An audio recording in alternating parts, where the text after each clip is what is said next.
l'avant!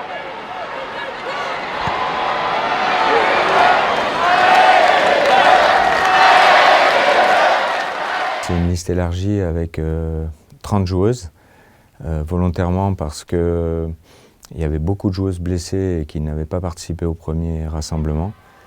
Donc je voulais les voir de visu lundi, et puis après on adaptera en fonction des capacités des unes et des autres à pouvoir participer ou non aux entraînements et aux matchs. Le remplacement!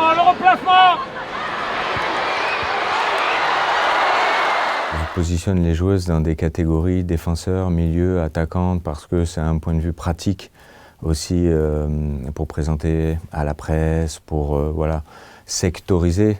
Mais on va dire que dans mon esprit, quand on joue en défense, au milieu ou en attaque, on fait partie d'un projet, c'est l'animation qui compte. Et après, il y a des joueuses que j'aurais pu mettre dans le milieu. Par exemple, j'ai mis Selma dans les défenseurs, mais j'aurais pu la mettre dans le milieu, puisque si on joue en 3-4-3, on peut considérer que la joueuse qui est dans le couloir est plutôt une joueuse milieu attaquante plutôt que défenseur.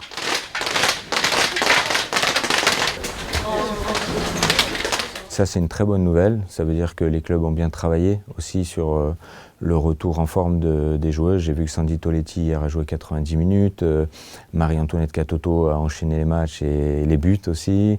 Voilà, Selma Bacha, c'est fantastique. Elle s'est quand même fait opérer de la cheville. Elle a 3 semaines d'avance sur le programme. Donc c'est très bien. C'est pour ça que je suis au contact des clubs pour vraiment affiner au maximum la participation de ces joueuses sur les 2 prochains matchs. Et au niveau des temps de jeu, de faire un peu ce que j'avais déjà fait le stage dernier avec Oriane, Jean-François. Voilà, donc hier j'étais en discussion avec le staff lyonnais et l'entraîneur. Je le félicitais déjà pour sa qualification et donc on a convenu d'un process pour permettre à Selma de continuer sa phase de reprise et aussi en même temps d'avoir du plaisir à être en équipe de France et de lui permettre de monter en puissance et en rythme pour les prochaines échéances. Rappelez-vous ça, 2 minutes pour entrer dans la surface, ok? Allez, bon match. C'est une joueuse qui évolue déjà à l'Olympique Lyonnais. Donc il y a une forte concurrence, elle était régulièrement appelée avec les U23. C'est une joueuse qui a beaucoup de qualité et je pense que c'est l'occasion de la voir aux entraînements et puis peut-être de lui donner une participation au match pour voir comment elle va répondre aux exigences du haut niveau de cette équipe de France, en sachant que dans son club, elle n'a pas toujours un temps de jeu important, mais elle a eu l'occasion de jouer dernièrement contre Saint-Étienne, elle a fait des bonnes choses. Et voilà, avec Wendy Renard à côté, normalement ça devrait lui permettre d'être en confiance.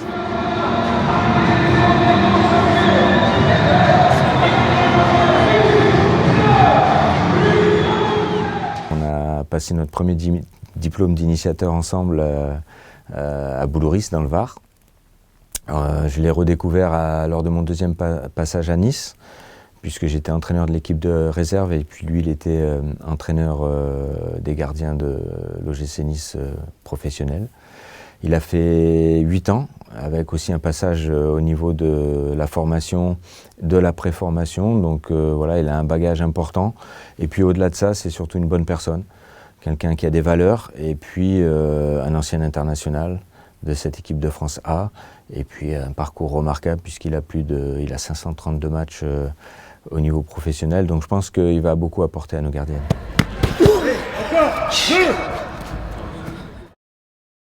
2 styles différents, une équipe peut-être un peu plus athlétique avec le Nigeria et puis une équipe d'Espagne très technique qu'on connaît aussi avec des principes de jeu bien établis. Donc des oppositions qui montent crescendo depuis nos 2 matchs contre Jamaïque et la Suisse. Donc voilà, à nous de voir comment on va répondre présent sur ces 2 oppositions qui sont très intéressantes. C'est moi ça? Oui, là, c'est moi. Et pourquoi on l'a pas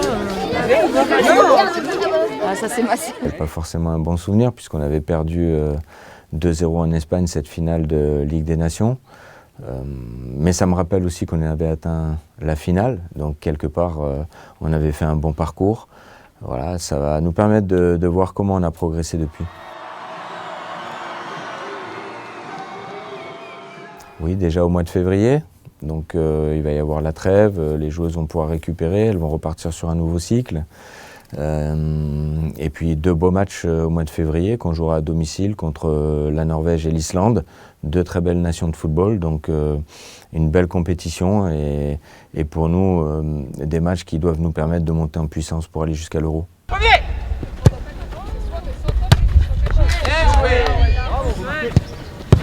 Mon état d'esprit, il est très positif, avec beaucoup d'ambition et je suis confiant aussi sur le fait de voir toutes ces joueuses revenir.